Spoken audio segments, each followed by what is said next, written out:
સમાચાર આવી રહ્યા છે। દરિયા કિનારે ફરી એકવાર ડ્રગ્સ મળી આવ્યું છે। 4 કરોડથી વધુ કિંમતનું ચરસ મળી આવ્યું હોવાની માહિતી। હજીરા કંપની પાસે 8 કિલો ડ્રગ્સ બિનવારસી હાલતમાં મળ્યું। ડ્રગ્સના 7 પેકેટ મળી આવ્યા છે।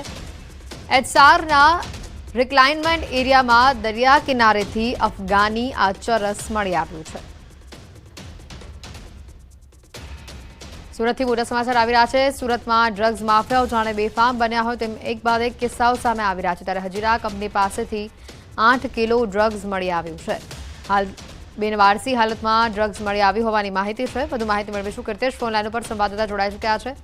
કીર્તેશ, જે રીતે બિનવારસી હાલતમાં આ ડ્રગ્સનો જથ્થો મળી આવ્યો છે, વધુ માહિતી શું? કોઈની અટકાયત કરવામાં આવી કે કેમ?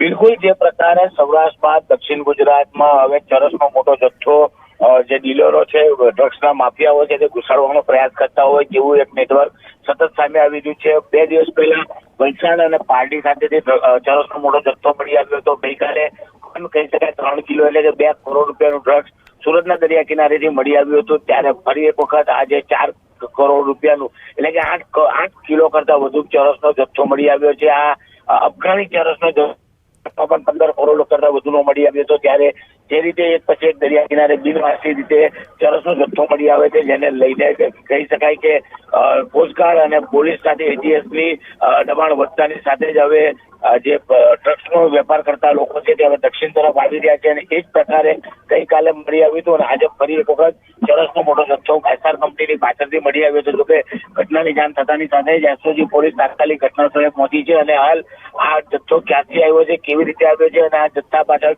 કોણ લોકો છે તે દિશામાં પોલીસે ઝીણવટભરી રીતે તપાસ શરૂ કરી છે।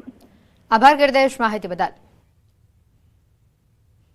તો સુરતથી આપણે જણાવી દઈએ, 2 દિવસ પહેલા પણ ચરસ મળી આવ્યું હતું। સુરતના હજીરા વિસ્તારમાં એસઓજી પોલીસને ફરી એક વખત ચરસનો મોટો જથ્થો મળ્યો હતો।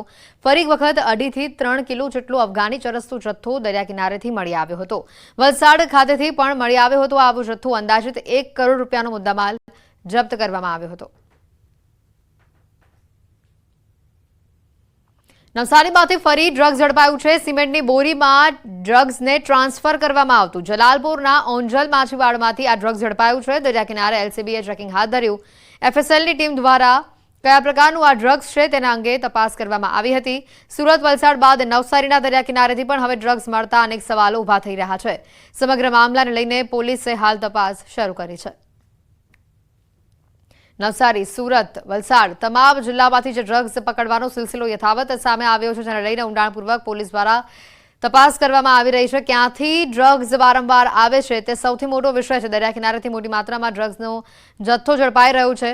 રાજ્યમાં નશાનો આ કાળો કારોબાર અને એનો વધુ એક આ પુરાવો। નવસારીમાંથી ફરી એક વખત ડ્રગ્સ ઝડપાયું છે।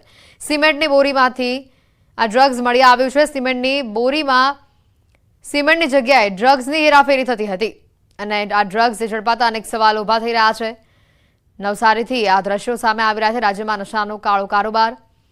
સુરત, નવસારી, વલસાડ તમામ અલગ અલગ સ્થળોથી જે ડ્રગ્સના પેકેટો મળી આવ્યા છે। 3 અલગ અલગ દ્રશ્યો પણ આપને બતાવી રહ્યા છે। દરિયા કિનારેથી વારંવાર ડ્રગ્સના જથ્થા મળવાને લઈને પોલીસ દ્વારા હાલ સઘન ચેકિંગ પણ કરવામાં આવી રહ્યું છે। સાથે જ અન્ય જગ્યા પર પણ તપાસ તેજ કરવામાં આવી છે। સુરતના દરિયા કિનારે હાલ રામ ભરોસે હોય તે પ્રકારની પરિસ્થિતિ છે। સુવાડી બ્રિજ પરની ચોકીમાં તાળા લાગ્યા છે। દરિયા કિનારે હજારો લોકોની હાજરી છે અને આજે જાહેર રજાના દિવસે હજારો લોકો આ વિસ્તારમાં દરિયા કિનારે ઉમટી પડ્યા છે। લોકો સેફટી અને સુરક્ષાના નામે અનેક સવાલો ઊભા થઈ રહ્યા છે, કારણ કે અહીંયા ચોકી પાસે તાળું જોવા મળ્યું। 2 દિવસ પહેલા દરિયા કિનારે કરોડોનું ડ્રગ્સ પકડાયું હતું અને આજે પોલીસ ચોકીને તાળા લાગેલા જોવા મળ્યા। સુરતથી જ વધુ એક ઘટના છે। વધુ એક નકલી પોલીસ અધિકારી ઝડપાયો છે। બારડોલીમાં આઈપીએસની ઓળખ આપીને રોફ જમાવતો આ નકલી પોલીસ ઝડપાયો છે। કામરેજ પોલીસે પ્રદીપ પટેલ નામના નકલી આઈપીએસની ધરપકડ કરી લીધી છે।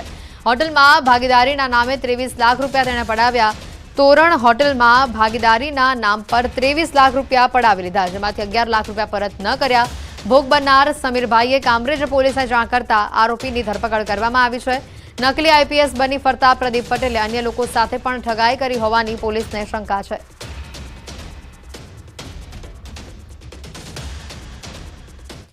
સુરત ક્રાઇમ સિટી બની રહ્યું છે, કારણ કે નકલી પોલીસ બનીને તોડબાજી કરતા ઠગબાજોની પોલીસે હવે ધરપકડ કરી છે। વારંવાર આ પ્રકારના કિસ્સા સામે આવી રહ્યા છે। રવિવારે 7 મિત્રો જુગાર રમી રહ્યા હતા અને ત્યારે કેટલાક લોકો નકલી પોલીસ બનીને ત્યાં આવ્યા અને ખોટી ઓળખ આપીને પોણા 2 લાખનો તોડ કર્યો। આરોપીઓએ પોતે પોલીસ હોવાની ઓળખ આપીને 1.73 લાખ રૂપિયા પડાવી લીધા। જોકે બાદમાં કોઈ કાર્યવાહી ન થતા ભોગ બનનારને શંકા ગઈ। વરાછા પોલીસનો સંપર્ક કર્યો। પોલીસે સીસીટીવીની ચકાસણી કરતા 4 લોકો કારખાનામાં પ્રવેશતા દેખાયા છે, જ્યારે એક વ્યક્તિ ધ્યાન રાખવા માટે દાદરા પાસે ઉભેલો પણ જોવા મળી રહ્યો છે। આરોપીઓને પકડવા પોલીસે ચક્રો ગતિમાન કર્યા। નકલી પોલીસ બનીને તોડ કરનાર 3 લોકોને પણ ઝડપી લેવામાં આવ્યા છે, જ્યારે 2 આરોપીઓ હજી પણ ફરાર છે। પોલીસે ફરાર આરોપીઓ પાસેથી મુદ્દામાલ પણ રિકવર કર્યો છે, જ્યારે ફરાર આરોપીઓની શોધખોળ શરૂ કરવામાં આવી છે। અન્ય સમાચાર આવી રહ્યા છે અરવલ્લીથી। અરવલ્લીના મેઘરજમાં દબાણ બાબતે આધેડનો આત્મવિલોપનનો પ્રયાસ સામે આવ્યો છે। સર્વે નંબર 71માં પંચાયત માલિકીની જમીન પર કરેલા દબાણનો વિરોધ કરવામાં આવ્યો। સ્થાનિક રહીમ લહેરીએ ગ્રામ પંચાયતમાં દબાણ હટાવવા બાબતે લેખિતમાં જાણ કરી હતી। લેખિતમાં આપવા છતાં દબાણ ન હટતા આત્મવિલોપનનો પ્રયાસ કર્યો। ગ્રામ પંચાયત આગળ કેરોસીનનો ડબ્બો લઈને આવેલા વ્યક્તિની અટકાયત કરવામાં આવી। પોલીસે હાથમાંથી કેરોસીનનો ડબ્બો ઝૂંટવીને તેની અટકાયત હાલ કરી છે।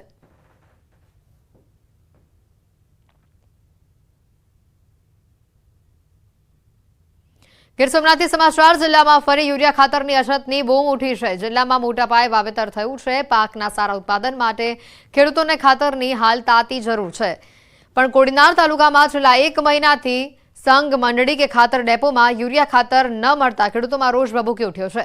ખેડૂતો ખાતર માટે ધર્મના ધક્કા ખાઈ રહ્યા છે। સમયસર ખાતર નહીં મળે તો ઉત્પાદન પર તેની અસર થવાની ખેડૂતોને ભીતિ છે। તેવામાં તાત્કાલિક અસરથી યુરિયા ખાતર પૂરું પાડવાની ખેડૂતોની માંગ છે। છેલ્લા 15 દિવસથી ખાતરની અછત હોવાનું ખુદ કોડીનાર ખરીદ વેચાણ સંઘના કર્મચારી સ્વીકારી રહ્યા છે। જો કે તેમનું કહેવું છે કે બોટલમાં યુરિયાનો જથ્થો પૂરતા પ્રમાણમાં છે, પણ ખેડૂતો નેનો યુરિયાના બદલે દાણા યુરિયાનો જ આગ્રહ રાખે છે। તો ખેડૂતોના મતે યુરિયાનો છંટકાવ કરવો એ મુશ્કેલ છે અને તેનાથી પાકને પણ નુકસાન થાય છે, જેથી તેને નેનો યુરિયાના બદલે દાણા યુરિયા ખરીદવાનો આગ્રહ તેઓ રાખી રહ્યા છે। વહેલી તકે ખાતરનો પૂરતો જથ્થો આપવાની ખેડૂતો હાલ માંગ કરી રહ્યા છે।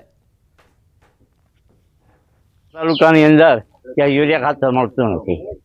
કોડીનાર તાલુકાને અત્યારે જરૂર છે ને ખાતર ન મળે તો પછી મોલત સારી થતી જ નથી। તો એના માટે સરકારે કંઈક કરવું જોઈએ, અથવા તો ન કરે તો અમે પછી મામલતદારનો લખીને આપીએ। ખાસ કરીને આ 10-12 દિવસથી યુરિયા મળ્યું નથી અને ખેડૂતોને તો શું છે કે ટાઈમે જોઈએ ત્યારે લેવા જાય। હવે લેવા ગયા તો એને એમાં મળ્યું નહીં એટલે એના પાકને જે ટાઈમે વૃદ્ધિ થાય એ પ્રમાણે નાખવું જોઈએ એ મળી શક્યું નહીં। એટલે ખેડૂતો આ બાબતે જે તે જગ્યાએ આટા ફેરા ખાય છે, પૂછે છે ક્યારે આવશે, ક્યારે મળશે, અને એ ખેડૂત માને છે કે યુરિયા ઘન છે જે બોરીની અંદર આવે છે એનું રિઝલ્ટ અમને સારું મળે છે। કોડીનાર વિસ્તારની અંદર છેલ્લા મહિના દિવસથી યુરિયા ખાતરની શોર્ટેજ છે। ક્યાંય પણ એક બેગ યુરિયા કોઈ ખેડૂતોને મળતી નથી। મંડળીઓ હોય, સંઘ હોય, ગમે એ એગ્રો હોય, ક્યાંય સંઘમાં કે ક્યાંય યુરિયાનું એક બાચકું નથી। એટલે અમારી સરકારને વિનંતી કે કોડીનાર તાલુકાને વધારેમાં વધારે યુરિયા થોડું ફાળવે, પણ આવનારા દિવસોમાં જો હજી ખેડૂતોને આ યુરિયા નહીં મળે તો અમે મામલતદાર થ્રુ કલેક્ટરને આવેદન પણ આપશું। ખેડૂતોને સાથે રાખી અને તમામ રજૂઆત કરશું। સૌથી વધારે યુરિયા ખાતરની શોર્ટેજ છે અને એનું કારણ એ છે કે વધારે વરસાદને કારણે યુરિયાની શોર્ટેજ સર્જાણી। એના સામે ખેડૂતોને અમે નેનો યુરિયા આપીએ છીએ, પણ ખેડૂતો એમાં સહમત નથી। એને બેગમાં જ યુરિયા જોઈએ છે, ગ્રેન્યુઅલ દાણામાં, પ્રવાહીમાં નહીં। ટૂંકમાં 2 દિવસમાં પાછું યુરિયા આવે છે અને બધાને વ્યવસ્થિત રીતે મળી પણ જાય। આગળ વાત કરીએ સુરતમાં મેટ્રો બ્રિજના સ્પાન તૂટવાની ઘટનામાં સેગમેન્ટો કટ કરીને ઉતારવાની કામગીરી શરૂ કરી દેવામાં આવી છે। 15 દિવસ બાદ મેટ્રોના અધિકારીઓએ નિર્ણય કર્યો। હવે ક્ષતિગ્રસ્ત 2 સેગમેન્ટ સહિત તમામ 11 સેગમેન્ટ નીચે ઉતારી લેવાની કામગીરી હાથ ધરાઈ છે। આ દરમિયાન રસ્તો બંધના કારણે નિર્ણય લેવાતા શહેરમાં ટ્રાફિક જામ પણ ઊભો થયો છે। હાઇડ્રોલિક પ્રેશર વધી જતા 2 પિલર વચ્ચેના 2 સેગમેન્ટ ફાટી ગયા હતા। સેગમેન્ટ ફાટીને તૂટી જતા તમામ 11 સેગમેન્ટ ક્ષતિગ્રસ્ત થયા હોવાનો રિપોર્ટ સામે આવ્યો છે। તંત્ર દ્વારા એક બાદ એક તમામ 11 સેગમેન્ટ ડાયમંડ કટર મશીનથી કાપી નીચે ઉતારવામાં આવશે। આ કામગીરીમાં લગભગ 15 દિવસથી વધુનો સમય લાગવાની પણ શક્યતા વ્યક્ત કરવામાં આવી છે। આણંદના બોરસદ તાલુકાના કંકાપુરા ગામમાં દંડપાણેશ્વર મહાદેવનું ઐતિહાસિક મંદિર આવેલું છે। ઐતિહાસિક મંદિર કહેવાય છે કે બાપુની દાંડીકૂચ યાત્રા આ મંદિર ખાતેથી પસાર થઈ હતી અને આ મંદિરથી 100 ફૂટના અંતરે બાપુએ વડ નીચે દાંડી યાત્રા દરમિયાન આઝાદીની સભા કરી. આ ઉપરાંત દાંડી યાત્રિકોએ અહીંયા રાતવાસો પણ કર્યું. આ સભાની ઐતિહાસિક જગ્યા પર ગાંધી વડ આવેલું છે. ભક્તો પવિત્ર શ્રાવણ માસમાં અતિ શ્રદ્ધાથી અહીંયા દર્શન કરવા માટે આવે છે. મહર્ષિ દધીચી ઋષિની આ તપોભૂમિ છે, જ્યાં દધીચી ઋષિની તપસ્યાથી સ્વયંભૂ શિવલિંગ પ્રગટ થયું હોવાની લોકવાયકા છે. ભગવાનનું શિવલિંગનું પ્રાગટ્ય થયું ત્યારે શિવલિંગમાં હીરા હતા અને આવું આશ્ચર્ય બધા લોકોએ જોયું અને સ્થાપના કરી અને આ વાત મોહમ્મદ બેગડા સુધી પહોંચી અને લૂંટવા માટે મોહમ્મદ બેગડો અહીંયા આવેલો અને શિવલિંગ ઉપરથી એ હીરા કાઢી ગયેલો. એ 2 કાણા ત્યાં પડેલા છે. મહર્ષિ દધીચી ઋષિના સમયમાં આ મંદિર બન્યા પહેલાની જગ્યા પર કામધેનુ ગાય ઘાસ ચરવા આવતી હતી. લોકવાયકા છે કે ગાયને ઘાસ ચરતા ખ્યાલ આવ્યો કે તેના પગ નીચે શિવલિંગ છે. કામધેનુ ગાય પશ્ચાતાપ રૂપે ભગવાનના શિવલિંગને ચાટવા લાગી અને આ દરમિયાન ગાયને જીભમાં લોહી નીકળ્યું. આ જોઈને ભગવાન શિવજી પ્રગટ થયા. આ શિવલિંગની જગ્યા પર ત્યારબાદ દંડપાણેશ્વર મહાદેવનું મંદિર પ્રગટ થયું. આજે હજારોની સંખ્યામાં શ્રદ્ધાળુઓ આ મંદિરમાં દર્શન માટે આવે છે અને દંડપાણેશ્વર દાદા સર્વના મનોરથ પૂરા કરે છે તેવી પણ માન્યતા છે. પ્રાયશ્ચિત સ્વરૂપે ભગવાન બિરાજમાન થયા. અરે હે કામધામનું નામની ગાય શા માટે આટલો વિલાપ કરે છે કે હે પ્રભુ, તારી ઉપર મેં પગ પછાડ્યા અને પગ પછાડવાથી પાછળની 2 ખરી હતી એ એના કાણા છે પાછળ અને આગળનો ભાગ એના નખ સ્વરૂપે થયેલો છે. દંડપાણેશ્વર મંદિરના પ્રાંગણમાં એક રામજી મંદિર પણ આવેલું છે. અહીંયા રામ લક્ષ્મણ જાનકીની 500 વર્ષ જૂની મૂર્તિઓ છે. આ રામજી મંદિરમાં એક 1.25 મણની કુંડી એટલે કે 25 કિલોનો એક ચમત્કારિક પથ્થર પણ આવેલો છે. ભાદરવા સુદ જલઝીણી એકાદશીએ ગામ લોકો ભેગા મળીને ગામમાં આવેલા દંડેશ્વર તળાવમાં પૂજા કરે છે. આ પથ્થર પાણીમાં તરે છે, જેના દર્શન કરવા મોટી સંખ્યામાં લોકો દૂર દૂરથી આવે છે. જે પથ્થર છે એને કુંડી તરીકે બધા ઓળખે છે. આ કુંડી 1.25 મણ પથ્થરની એટલે 25 કિલો પથ્થરની છે અને ભાદરવા સુધી 11 દિવસે દર વર્ષે અહીંયા દંડેશ્વર તળાવ છે દંડપ્રાણેશ્વરનું, એ તળાવની અંદર અને ભગવાનને લાલજી ભગવાનને જળ વિહાર કરવામાં આવે છે. શું તમે ક્યારે જોયું છે ખરું કે ગણતરીની સેકન્ડોમાં જ એક ચોખાના દાણા પર તમારું નામ લખાઈ જાય? આ કલા જોઈને તમે પણ દંગ રહી જશો. એક ચોખાના દાણા પર અમદાવાદના કલાકાર દીપક ભટ્ટ ગણતરીની સેકન્ડોમાં જ ચોખા પર નામ લખી આપે છે. તેઓ સોપારીમાંથી ગણેશજી, એક્ટર ગોવિંદા, પ્રધાનમંત્રી નરેન્દ્ર મોદીની પણ મૂર્તિઓ બનાવી ચૂક્યા છે. તેવી જ રીતે તેઓ લાકડાના ટુકડાની કોતરણી કરીને ભગવાન ગણેશની અને વાંસની કોતરણી કરી શિવજીની મૂર્તિઓ બનાવે છે. દીપકભાઈ સોપારી, લાકડા, ચોખા પર પોતાની કલા કંડારવામાં માહેર છે. તેટલા જ માહેર તેઓ પથ્થરો પર મૂર્તિ કંડારવામાં પણ છે. એટલું જ નહીં, તેઓ ગણતરીની મિનિટોમાં પેપર પર અને કેનવાસ પર પેઇન્ટિંગ પણ કરી નાખે છે. કેનેડા ગવર્મેન્ટની પાર્લામેન્ટમાં તેઓએ ચોખાના દાણા પર 70 શબ્દોમાં લખેલા પત્ર બદલ તેઓનું સન્માન કરવામાં આવ્યું.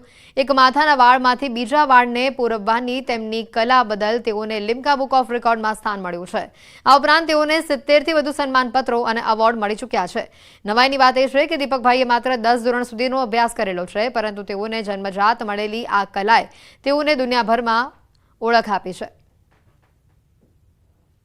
રાજ્યપાલ હતા નરેશચંદ્ર સક્સેના સાહેબ, એમને એક જ ચોખાના દાણા ઉપર શુભેચ્છા પત્ર લખીને આપેલો, 396 અક્ષર.